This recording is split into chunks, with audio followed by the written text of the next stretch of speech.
Alright, and welcome back. With this particular video, we're going to be looking at some text manipulation. As we talked about in our previous videos, we talked about how to import or embed data from various sources, either a text file or via a database table or query. But a lot of times when you pull in data from a text file or a query from a database, that data is often structured or formatted differently for what we're intending to use in Excel. So in order to get that data how we need it, we need to go through and do some text manipulation. There are a number of ways that you can do that. We're going to look at how to convert text to columns.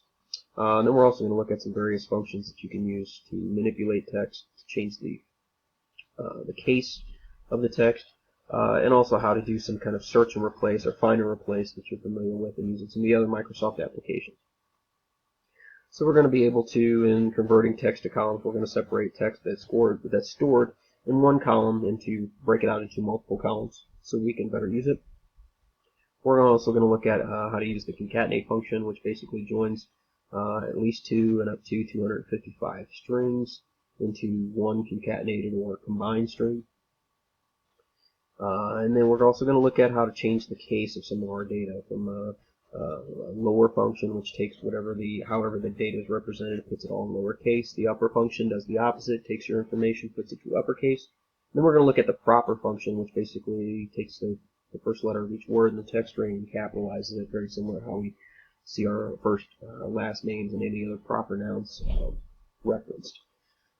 The last function, one of the last functions we're going to look at is the substitute function. That's basically, again, does that search and replace. In addition to those functions we already mentioned, there's some additional ones that you can look at. You have the trim function, which basically strips leading and trailing spaces in a text string, so you kind of eliminate with any blank spaces before and after. It works very similar to very effective when you're dealing with a fixed width text file that you import. Any trailing characters, it'll go ahead and hack that off. You can use the left function, which basically takes the specified text string, and based on the number of characters that you want to pull from that string, it will return the specified number of characters from the start of that string. The right function kind of does the opposite. It starts at the end of the string and counts back the number of specified characters and returns that as part of your text string.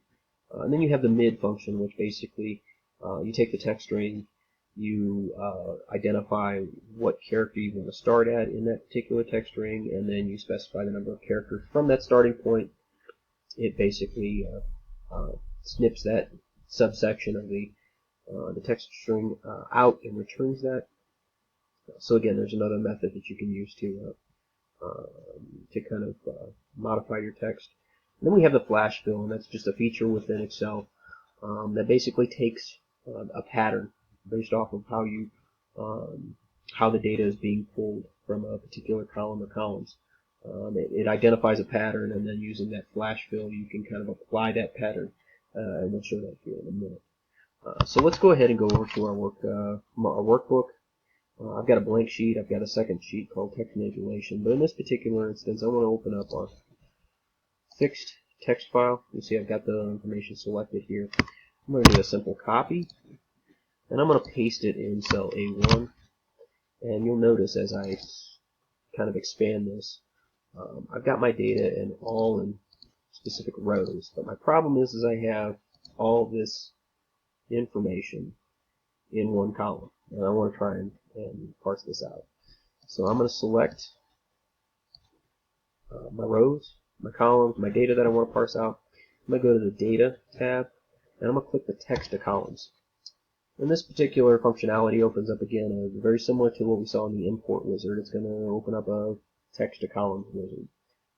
We've already identified that this is a fixed width, and it looks like Excel has already has predefined that as a fixed width data that we're dealing with here, so that each column is a certain number of characters wide. And I'm going to click Next, and again it's going to give you the ability to specify where you want each column to begin and end. Just click Next, and again you can specify a date format or data format, You can do that here, or you can do that after you've imported the data. You can also specify a destination. If you don't want that to start in A1, you can actually move it to A2.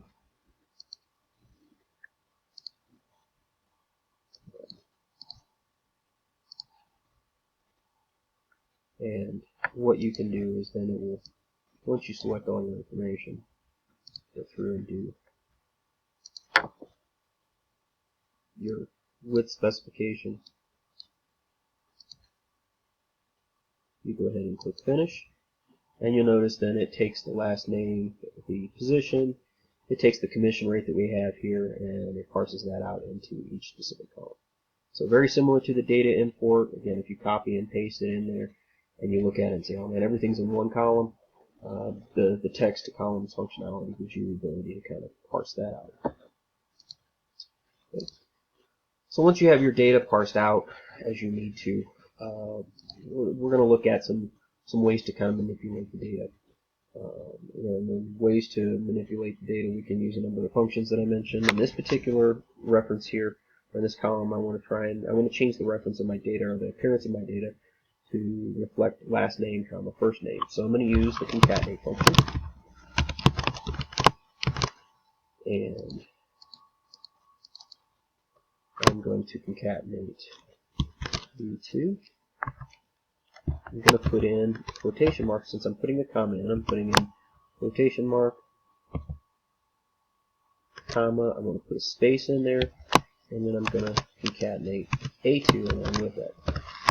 And now I have my representation of Smith, comma, space Joe, and I want to apply that same function call to all the other individuals here. So, very quick and easy way to manipulate data using the concatenate function. We have the lower function that you can use to take a text string and it will transform your data all into lowercase.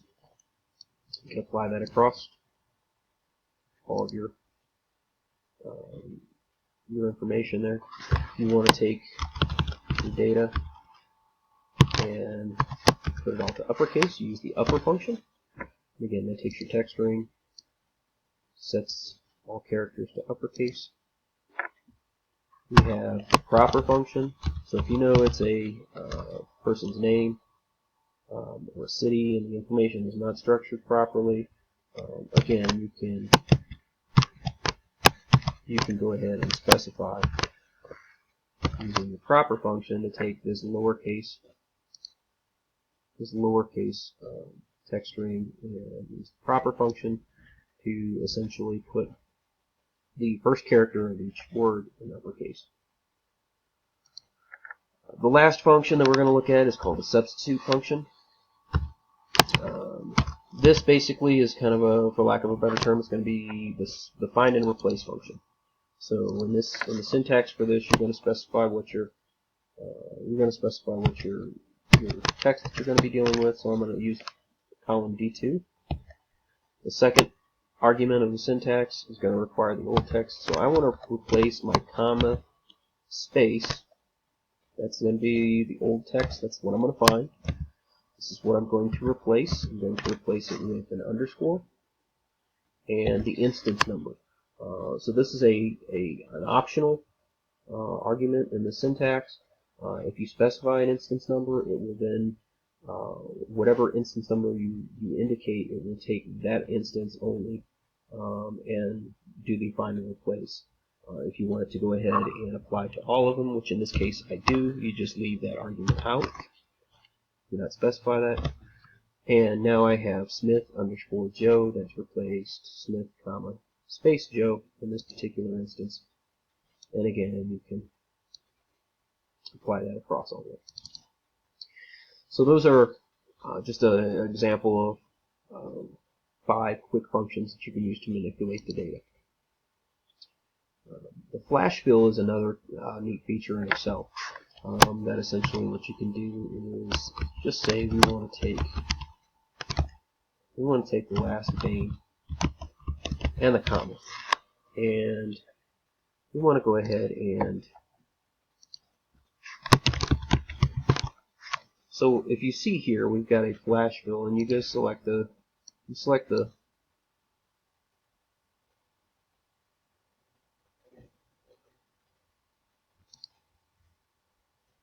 it'll apply a suggestion in there. So as I've typed in the first two last names with a comma, it uses the flash fill functionality, and that is going to be